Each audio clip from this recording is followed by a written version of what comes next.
Oh my goodness. I'm like so embarrassed. Well, no, I'm not. I'm really happy Barry Beast was saying that he would take my class, and I always want to say that.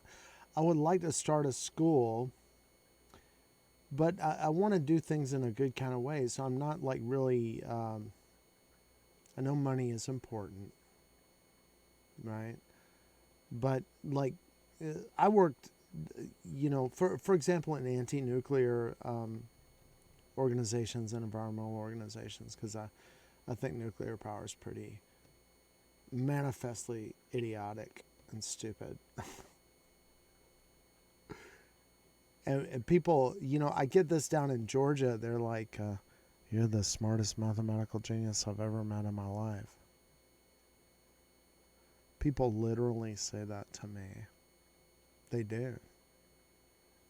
A principal walked up to me a few months ago, and he was like, "Everyone in this building knows your level, right? So don't." And what had I done? There was a bit of an upheaval because I wrote a big number, and really it was just a sequence of the multiples of nine. And the principal walked in.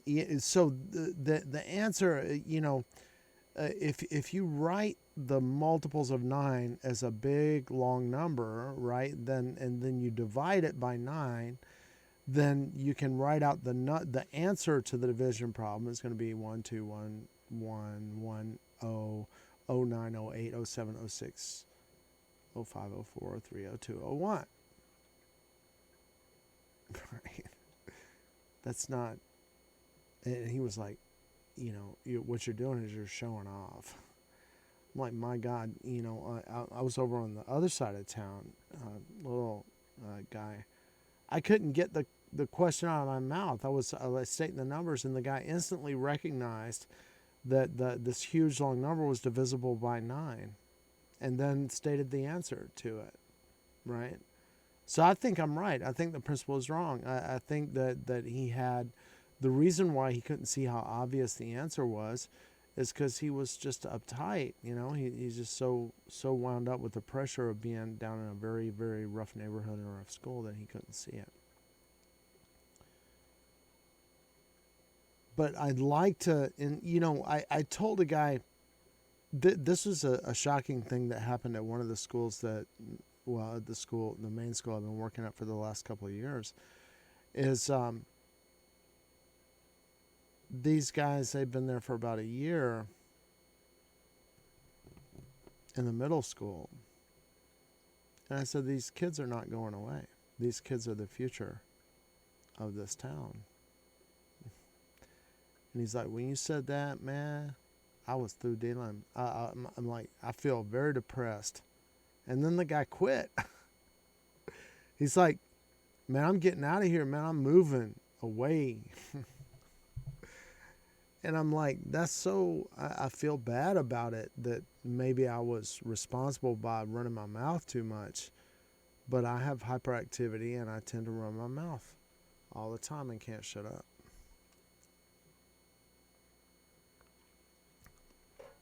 But is it not true? We got almost 1,000 kids here, 900 kids in the building. You think they're just going to vaporize and disappear, the dematerialization of things? No. They're going to be here. And not only that, but they are what it's going to be. Guy's like, man, I'm running. I'm out of here. I'm sorry you had that attitude, but maybe you don't need to be teaching if that's your view of the situation. Man, we need some serious people down here to help. We're going to be destroyed, man, if we don't help each other. So I want to say again before I get in the Macarena battle, a couple of things. I found this original, well, I mean, it's just a high resolution scan. It's like 1280 by 1194, pretty, of a very famous, this is a famous black and white photo of a Jewish comedic author by the name. He's one of the founders of Mad Magazine, and his name is Harvey Kurtzman. And unfortunately, I think eventually he left Mad Magazine and just drew naked, big bosom women for some comedy show. It was something for Playboy magazine or whatever, which is like they're funny and stuff, but it's adult. It sort of like narrows down the focus because, and I share this view. Um, Kids are sort of better off if you keep them away from the reality of human reproduction. Give them some time before you reveal all the hideous details of that. And Robert Sapolsky was he said it so well. Um, he's a very famous biologist, and he's not. My in my house, my godparents, my wife is, well, she's not Catholic, but she was ostensibly Catholic. But after we got married, she revealed, man, that's oppression, man, Catholicism. And I'm like, well, I agree. I think Catholicism is oppressing people and enslaving people. And I wish she could understand that I'm overjoyed to hear her say, I don't want to go to Catholic Church, and I don't believe that. Because a lot of people, they say they believe it, but they lying. They don't believe it. You're telling me, oh, well, I'm not going to go into that, but Harvey Kurtzman was a Jewish comedian, and I felt a little bit saddened. I felt like the Mad Magazine people were a little bit hounded. They were with EC Comics, and I feel like they were singled out because they were really making some important social commentary about what was going on. At the outset with EC Comics, they were very successful because they were reflecting back what America was and what they wanted to see, and that's why they were so popular. But the powers that be or whatever were like, we see what you're doing. You're revealing too much of what we are, and we want to put a stop to it. So I feel like EC was kind of singled out, and to me, I don't mind. I know Wally Wood, just a brilliant artist, but I feel so terrible. He had a headache problem, and it was never cured, and he suffered endlessly in pain with headaches. And to me, a country that can't help a man, a hard-working man like Wallace Wood was. I mean, he was like, I'm in bondage. I'm in slavery. I'm so sorry I ever sat down at this drawing board because I've never been able to leave it. And I'm in pain.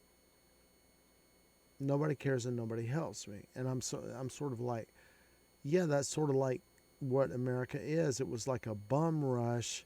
It was like these people, this whole land is out here, and all these naked people are running around, and we have cannons and stuff, and people just went nuts, and they were like, we're gonna take this place over, kill everybody and stuff, and they have not seceded.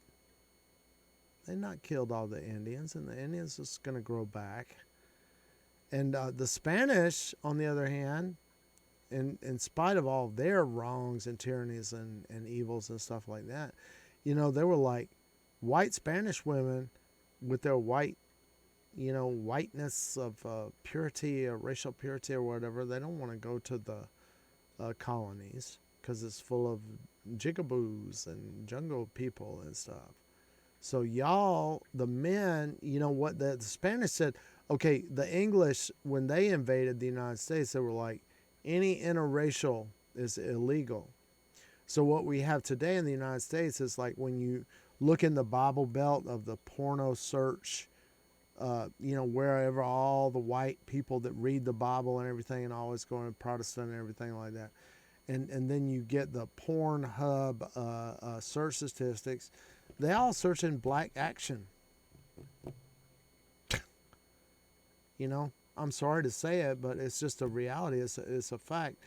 And it would really be better if we did all intermarry. If that's the way you feel, it's a natural feeling that you had, that you really dreamed of intermarrying, interracial marriage. You know, a lot of countries have been a lot better off because they were integrated. And the English had this big theory of like, well, racial purity, you want to get all the ideal characteristics and breed the racial purity. So that was the model for the Nazism. The Nazis were like, oh man, the England and their views on the racial purity and everything like that. We just love them. I mean, Rudolf Hess of the Nazis, you know, he actually stole an airplane. He was so tragedified and desperationalized that England and the Nazis were fighting, because he was like, you are just such our role model, the English. You know, you made it illegal for intermarriage or interracial, you know, that criminalized it, and you set up those Indian reservations and moved all the people out and gradually exterminated them, and we just want to be so much like you. You know, so America, yeah, you know, I think people like Kurtzman and William Gaines, and if you follow my stream, I have recently been we see we have the Mad magazine here. We're on Treasure Island. I've got it in the background. I haven't moved it up to the front because I've been playing this other stuff in front. But we looked at Mad magazine's Black and Blue Hawks, right? And the brilliance of that, and what I've been trying to expose. Let me get my fungi zinc. That's the spirit of the wind. That's a Chinese thing. I'll tell you about it later. But it's invigorating. But you know, if you go, okay, there was racism, right, in the Black and Blue Hawks of Harvey Kurtzman and William Gaines, or the people that were involved in drawing that, the Mad magazine creators or whatever. But if you notice some details about it, they adopted Japanese racist convictions in their portrayal of the Chinese character, the mascot character of the Black and Blue Hawks. Now, it's racist, and people would be shocked. We need to expunge that and not look at it. But I would say you need to look at it, and you need to go and look at what they're making fun of. If you will take the time to do that and go on Comic Books Plus, I think you can get all the Black Hawks, which Mad Magazine Black and Blue Hawks was satirizing, making fun of the Black Hawks. And if you want to see some Naziistic stuff, that's American Nazis, right? The Black Hawks are these racially superior pilots or whatever. You know, and they go around, but the change of things that they had was that Chinese people were now good. Before World War II, when Japan emerged as an imperial power, it was like it was given, if you read Jack London's Yellow Peril, if you read his writing, The Unparalleled Invasion, it was given on the left end of the spectrum that the Chinese race had to be exterminated because nobody's ever going to understand them, and they were so Chineseified with their Chinese characters and stuff. He literally says that. He says it's so incomprehensible, and they'll never be able to comprehend us, and so they have to be exterminated. And that was the left wing. That was the socialist wing, Jack London, right? We have to exterminate the Chinese. Right, that's what they were talking about with the Yellow Peril and the Unparalleled Invasion. You can get all those on Gutenberg and read them. And as I mentioned before, Sax Rohmer, in the portrayal of Chinese people, you had a sudden shift because Fu Manchu, right? Fu Bai in Chinese means rotten, right? Manchu is Manzu, which is the ruling invasion authoritarian government of the Qing dynasty. So at the time when the Opium Wars were happening, the Chinese people themselves were under a foreign tyranny. The northern barbarians, the Qing, the Manchurian minority, had invaded and conquered them. They had become decadent. The Ming dynasty had become decadent. They were weak. They were invaded by these people that were in a hostile, more austere system, and migrating due to, well, I mean, many factors. It's not just evilness. It was like a lot of times these migration of tribal groups from the steppes is because it's a hostile environment and they're trying to survive and trying to get somewhere where they can live, right? So the Qing invaded, and when we created in American media, when we created, for example, Flash Gordon, the angle, the gimmick, the shtick of Flash Gordon is how to teach people about what China is, right? So in Flash Gordon, it's supposed to be science fiction. There's a planet controlled by the Ming Emperor, right? Well, that's the last Chinese emperor was a Ming emperor, right? So they said Emperor Ming, the Merciless, right, is going to collide his planet into Earth, right? So there's a comic book in ancient times they read, early America, that they read that said, well, we need to teach people. This was a response to the psychoanalytic movement. The result of Freud's discoveries resulted in his nephew saying, to control people, you need to control their unconscious mind. So fill it full of your propaganda and garbage, like comic books. That's one technique that emerged to teach them how to think in a way which will facilitate your goal, which as if they actually knew Chinese people and intermarried with them and merged with them or whatever, they would never think of trying to exterminate every Chinese person. But they created this comic and movie or whatever. It was called Flash Gordon, and they said the Mongo planet, the planet Mongo, is controlled by the evil Ming, the Merciless, and he's going to make it collide with them. So our very existence depends on Flash Gordon landing on the planet, which is a stand-in for China. It's a code word for China. Our American hero has to land, our blonde-haired, blue-eyed, Aryan master race person has to land on the planet, which is composed of all these little shark men and hawk men and duck men and duck-billed platypus men and all this stuff. That's a metaphor for the fact that China is really composed of a lot of boundary nationalities. So you have this idea of Han purity, racial Chinese purity is treasured, but you're supposed to be of a certain ethnic group, the Han ethnic group. But China is actually composed of 56 boundary sort of nationalities around the boundary of China, which is Zhongguo, which means the kingdom at the center of the earth, right? The big kingdom at the center of things is surrounded by all these border countries, which in Chinese strategy need to exist as border states. But where they merge with China, China wants to Chineseify them, intermarry with them. And this reflects late policies of Alexander the Great, that in order to maintain a big territorial area, there needs to be a movement towards homogeneity through intermarriage. There needs to be syncretism. And we have evidence that Alexander the Great pursued that policy.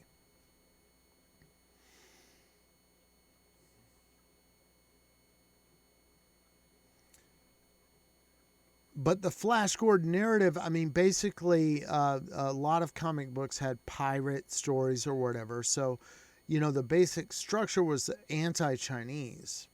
Right?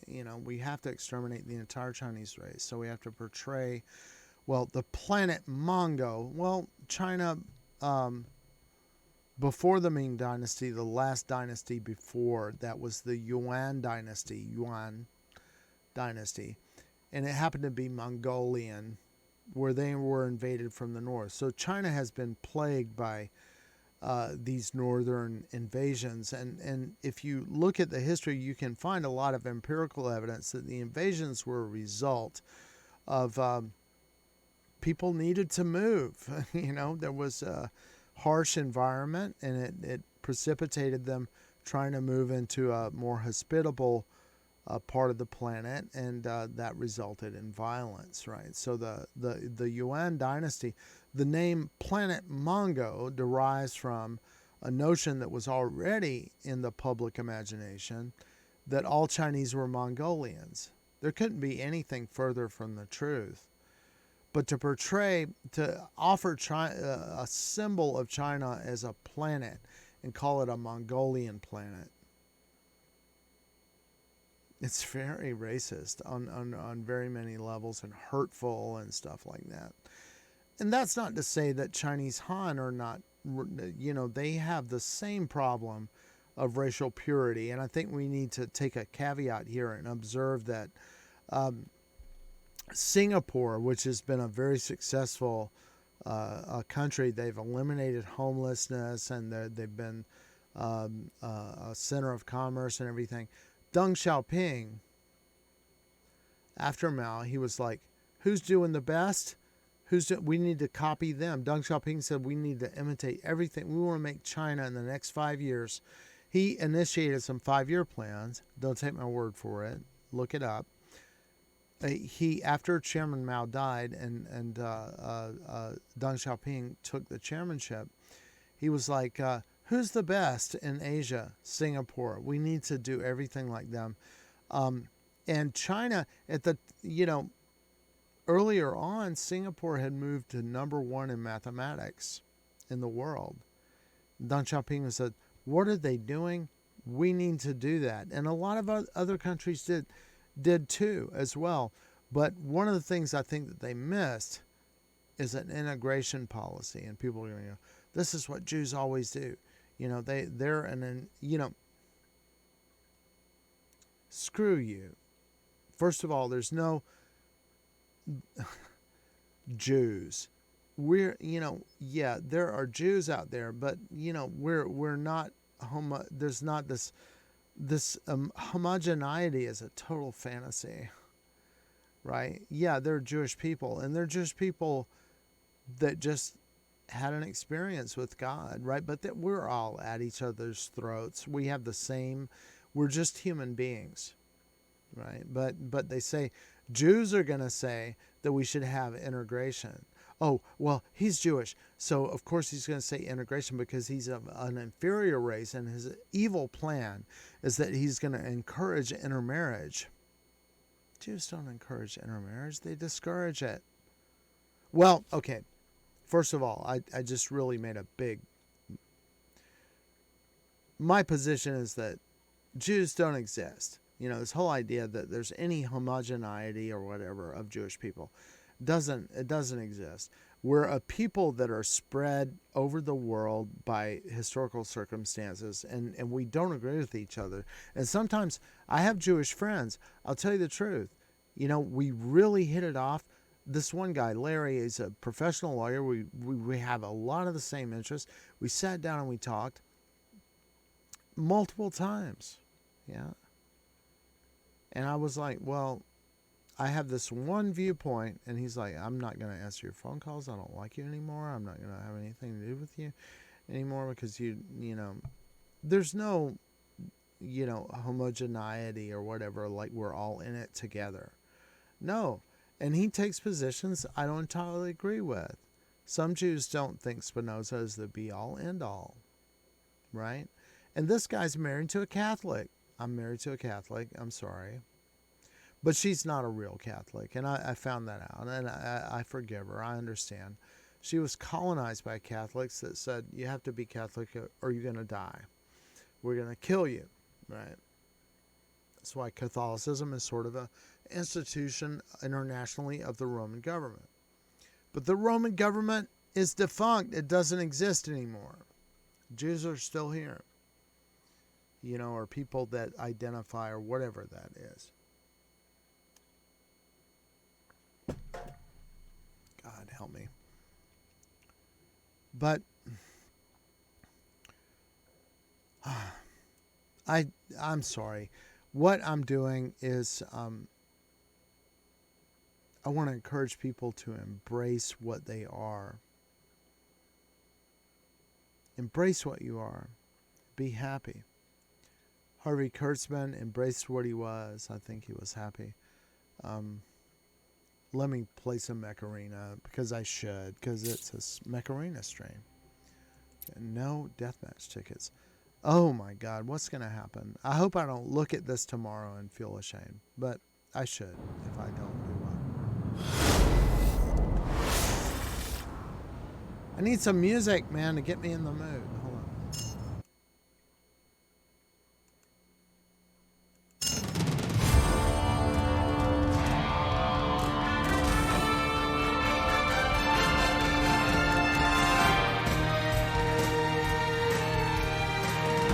This guy. I don't know.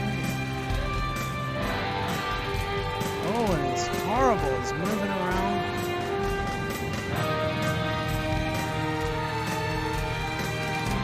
I shouldn't be focusing on this guy, but for some reason he hypnotized me.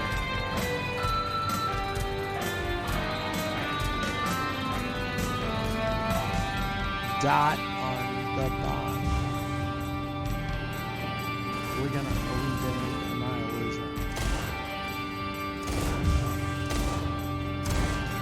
good.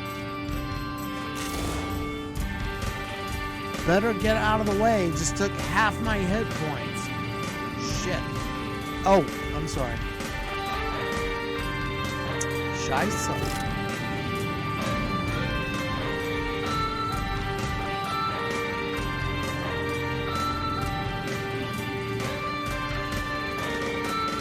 Looks like we're still doing pretty good. Okay, good. They're down one.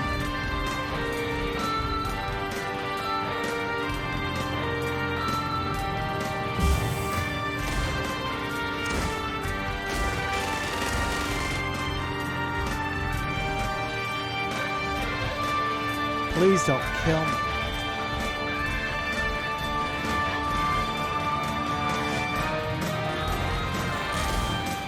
Get out of my way. It's gonna kill me. I don't know these people. Who are they?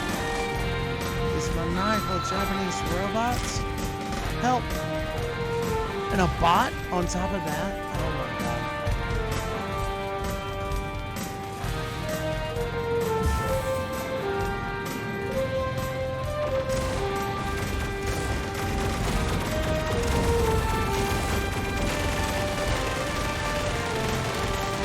Damn it!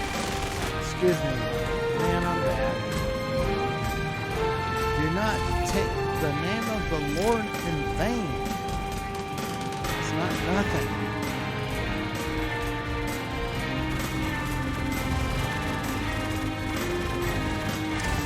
Hey, that, oh! Who the hell was that?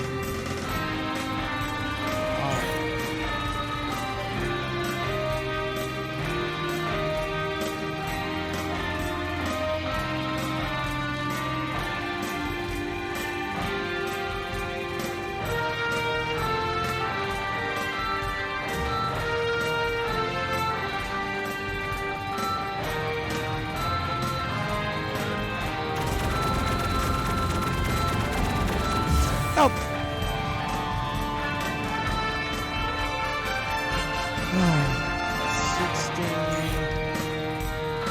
74,000.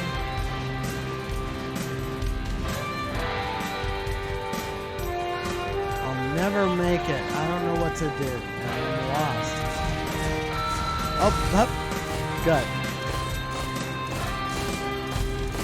You're a Zephyr too. What the hell?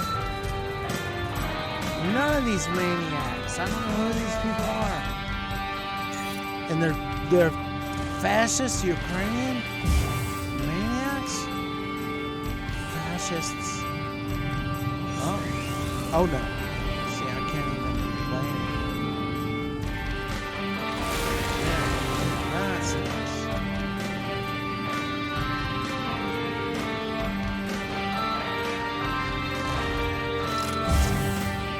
Yeah, Cyclops, whatever you mean. I hate you. Freaking promoting Ukrainian violence. Your country's going to be turning to gravel because of the stupidity.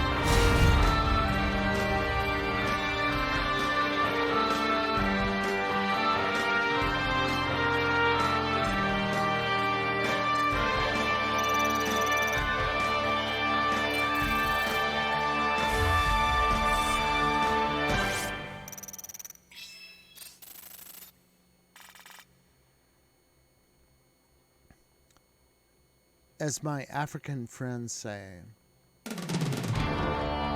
don't send weapons to Ukraine. We don't want your weapons in Africa. Don't send them here. Don't send them to Ukraine. It's going to make it worse. Stop sending weapons.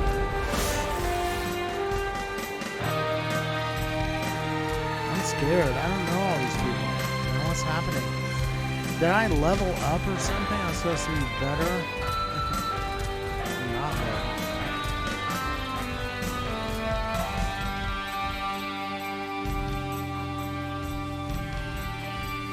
Sheesh? Who the hell is Sheesh? And Awless? Where are my girls? Bomb? Who the hell is that? I don't know these people. 1032, I know you sort of. And I think of you as sort of alright.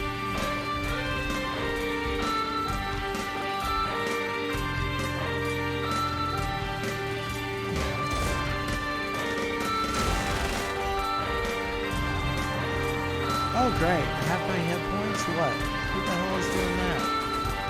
I'm about to die. I can't even see where I'm at. Oh, here's a guy. It's a redox, right? Oh, sorry, Meyer. Squad dropper. I'm sorry.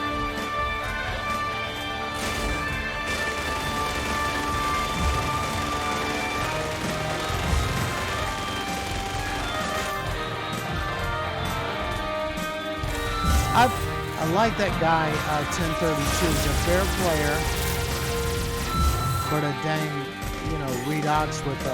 How am I matched with the guy with the redox with the arc torn? I can't withstand that.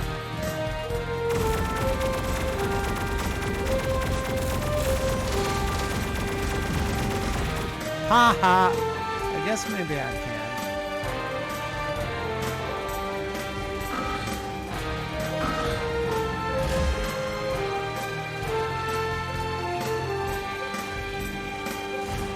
Try your best.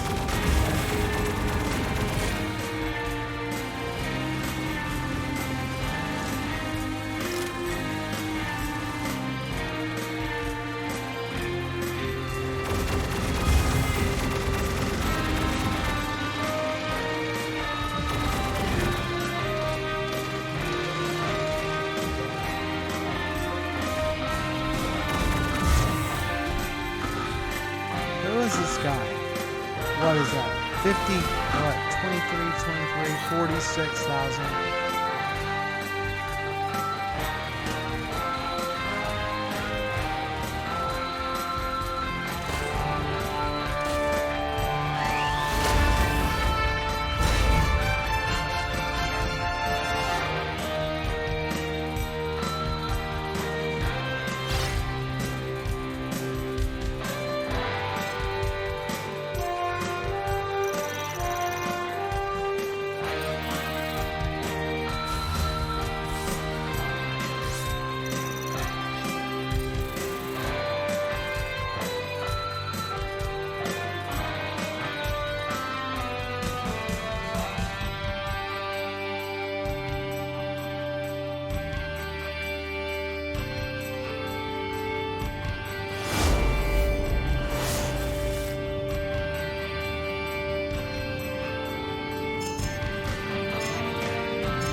Face slaps? Who is that?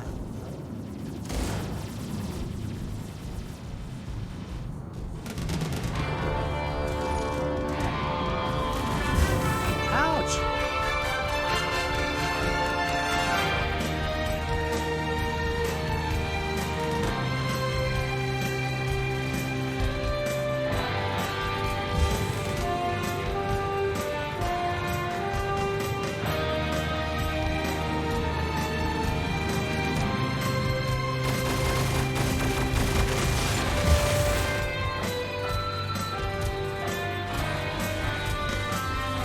smarty pants.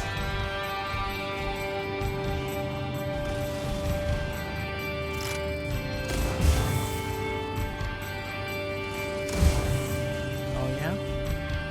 Thank you. That's very nice of you. I like that. I really respect when somebody, because it's hard to hit that button. It's a skill just to be able to send that emoticon when you need to be paying attention to the battle.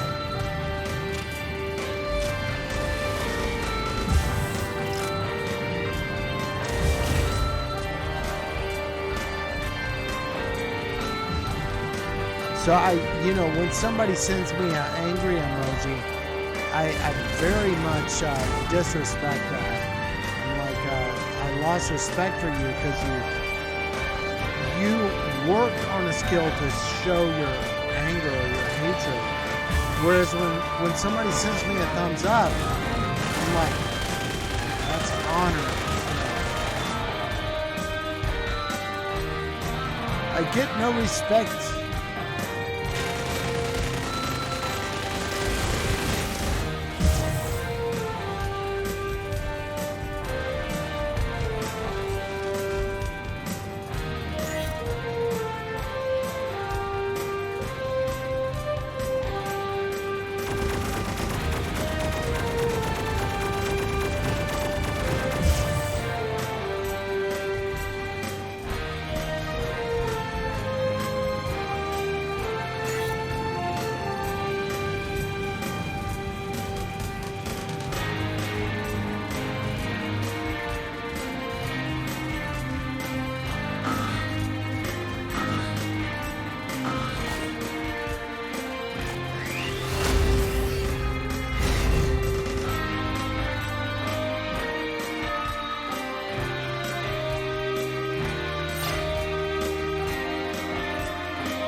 stroke! Touche, boy. You deal 14,000 damage.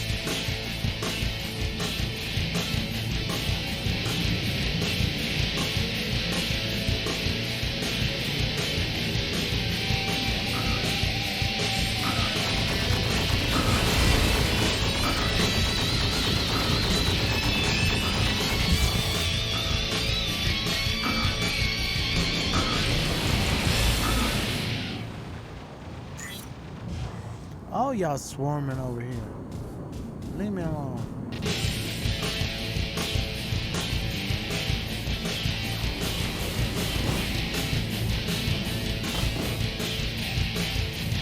I'm dead. Did I say it? That's alright. Need some practice up in here. Melon tearing us up. What are y'all doing?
Evil Cartel.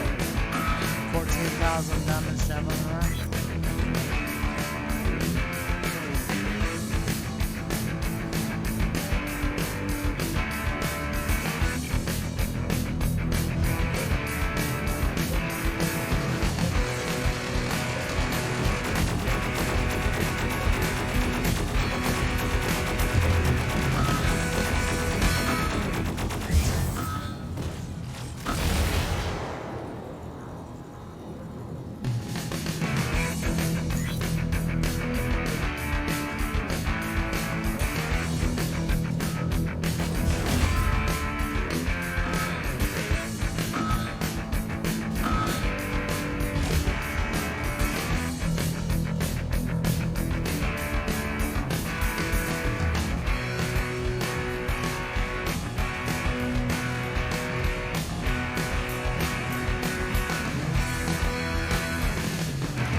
Rodeo Clown, I'm trying to help you. Come on. Get some coin. Don't die. Oh, die.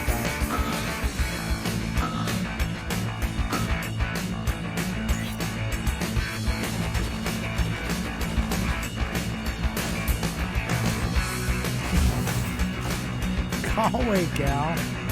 Oh man, I'm broken hearted. Shot her from behind too. I didn't even know she was in here. Galway gal, please add me. I wish we were friends.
Dang y'all.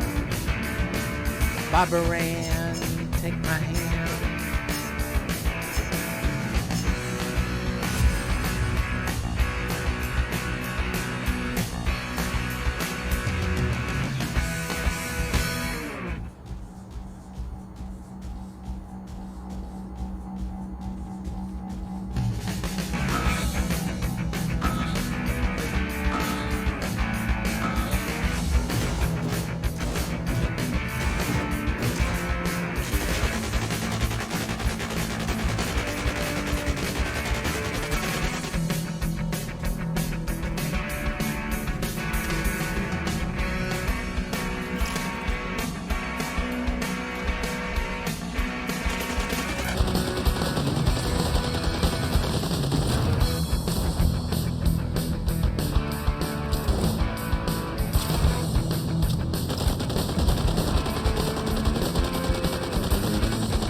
What the hell is that?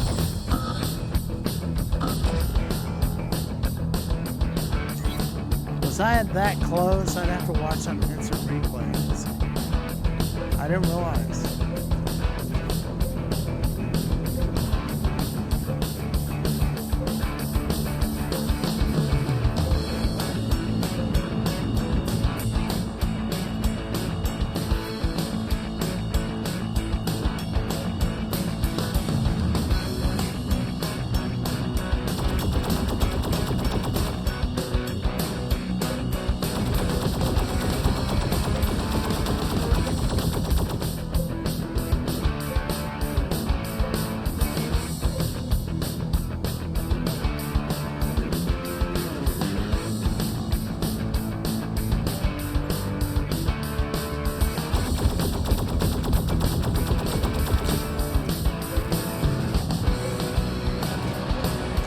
Barbarian, take my hand. Barbarian.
That's all.